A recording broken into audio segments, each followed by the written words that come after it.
کل میں صرف یہاں پر فضائل و مناقب سیدنا ابو طالب رضی اللہ تعالی عنہ بیان کرنے کے لیے بیٹھا ہوں۔ دیکھیں حضرت سیدنا ابو طالب کے اسماء مبارکہ بہت آئے ہیں۔ ایک نام آیا عمران اور دوسرا نام آیا ہے عبد مناف۔ عبد کا سمپل سا ٹرانسلیشن ہے بندہ، اور مناف کا جو آپ عربی لغت اٹھا کر دیکھیں تو آپ کو پتہ چلے گا جس سے ہر چیز کی نفی کی جائے، یعنی وہ شخص جو ہر چیز کی نفی کرے سوائے اللہ کے، جو ہر چیز کی نفی کر دے اسے کہتے ہیں عبد مناف۔ جن کے نام نامی اس میں گرامی کے ساتھ ہی کفر کی، شرک کی نفی ہو، وہ اگر اللہ کا بندہ نہ ہو، جس کے نام ہی میں اللہ کا بندہ ہو، وہ اگر اللہ رب تبارک و تعالیٰ کا بندہ نہ ہو تو پھر وہ کون ہوگا جو اللہ رب تبارک و تعالیٰ کا بندہ ہوگا؟ ایک بات ضرور ہے دوستو کہ آقا و مولا علیہ السلام کے اس جانثار چچا نے اپنے ایمان کو چھپایا تھا، اور وہ کس لیے چھپایا تھا؟ قرآن پاک کی آیت مبارکہ اس پر دال ہے۔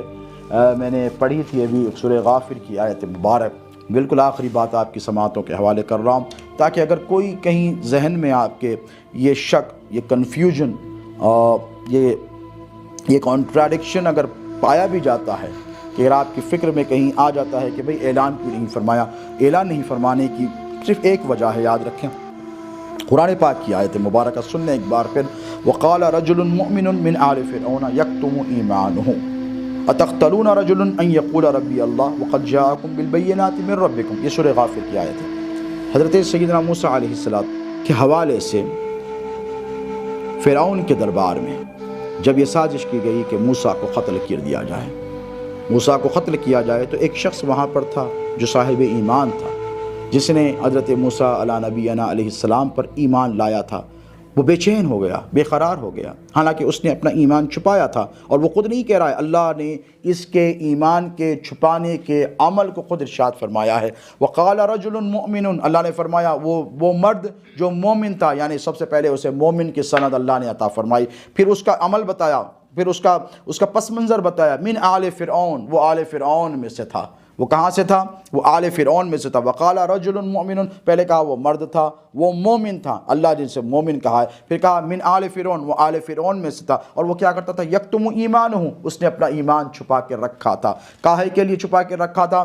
تاکہ اسے قتل نہ کر دیا جائے، یا پھر موسیٰ علیہ السلام پر حملہ آور نہ ہو جائیں لوگ، کیونکہ یہ اطلاعات جیسے پہنچاتا تھا۔ اتقتلون رجلا ان یقول ربی اللہ، تم لوگ ایسے شخص کو قتل کرنا چاہتے ہو جو یہ کہتا ہے کہ اللہ اس کا رب ہے؟ وقد جاءکم بالبینات من ربکم، اور اس کے پاس تو اس کے رب کی طرف سے بہت ساری نشانیاں موجود ہیں۔ تو ٹھیک اسی طرح حضرت سیدنا ابو طالب بھی اپنے ایمان کو بہت سالوں تک چھپائے رکھے، بہت سالوں تک چھپائے رکھے، اور اس لیے چھپائے رکھے تاکہ مشرکین مکہ کی جو سازشیں ہوتی تھیں، جو کانسپریسیز ہوتی تھیں، جو ان کے گٹھ بندھن، ان کے یونیفیکیشن کے بعد یہ بیٹھ کر جو حضور کے خلاف سازشوں پر سازشیں رچتے تھے، حضرت ابو طالب نے اپنے ایمان کو چھپا کر رکھا تھا۔ حضرت حمزہ نے تو اعلانیہ طور پر اعلان کر دیا تھا کہ میں وہی کہتا ہوں جو میرے بھتیجے نے کہا، میں نے اسلام کو قبول کیا۔ حضرت سیدنا عمر کے اسلام لانے سے، قبول کرنے سے پہلے کا یہ واقعہ ہے، آپ نے تو علل اعلان کر دیا تھا۔